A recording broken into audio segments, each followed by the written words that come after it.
Kita harus terima kasih pada VOC Belanda. Kok bisa begitu? Mari kita cari tahu sejarahnya, perusahaan VOC dan apa peran mereka. Verenigde Oost-Indische Compagnie atau yang biasa kita sebut VOC. Didirikan pada tanggal 20 Maret 1602 oleh pemerintah Belanda dengan tujuan menguasai dan memperdagangkan rempah-rempah yang berlimpah di wilayah Asia Tenggara, khususnya di wilayah Indonesia modern. Latar belakang berdirinya VOC adalah adanya persaingan dagang yang tidak sehat antar pedagang Belanda di Asia. Hal ini disebabkan oleh tidak adanya peraturan yang mengatur perdagangan antar negara di masa itu. Akibatnya, para pedagang Belanda sering terlibat konflik dan perang antar sesamanya. Selain itu, VOC juga didirikan untuk membantu pemerintah Belanda yang sedang berperang melawan Spanyol. Pada masa itu, Belanda masih berada di bawah kekuasaan Spanyol.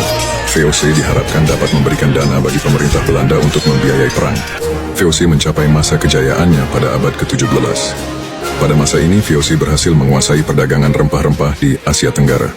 VOC juga berhasil memonopoli perdagangan di wilayah tersebut, sehingga mereka dapat menjual rempah-rempah dengan harga yang tinggi. Kejayaan VOC tidak lepas dari peran Gubernur Jenderal Jan Pieterszoon Coen.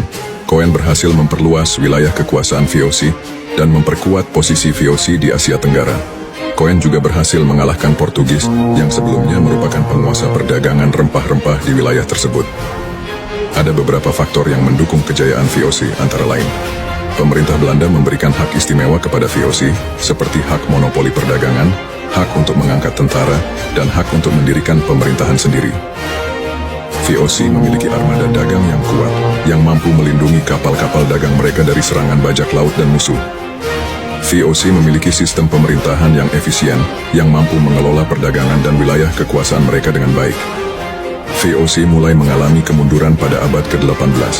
Hal ini disebabkan oleh beberapa faktor, antara lain, persaingan dagang dari negara-negara lain, seperti Inggris dan Prancis, mulai ikut bersaing dalam perdagangan rempah-rempah di Asia Tenggara.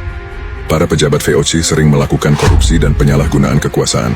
Hal ini menyebabkan VOC mengalami kerugian dan kehilangan kepercayaan dari masyarakat. VOC terlibat perang dengan Inggris pada tahun 1780-1784. Perang ini menyebabkan VOC mengalami kerugian besar dan semakin melemah. Dari faktor tersebut, akhirnya pembubaran VOC resmi dilakukan pada tahun 1799 oleh pemerintah Belanda. Dapat disimpulkan, VOC merupakan sebuah perusahaan dagang yang sangat berpengaruh dalam sejarah Indonesia. Perusahaan ini telah mengajarkan kita untuk mengerti arti perdagangan dan nilai tukar pada zaman itu. VOC berhasil menguasai perdagangan rempah-rempah di Asia Tenggara dan menjadi kekuatan besar di wilayah tersebut.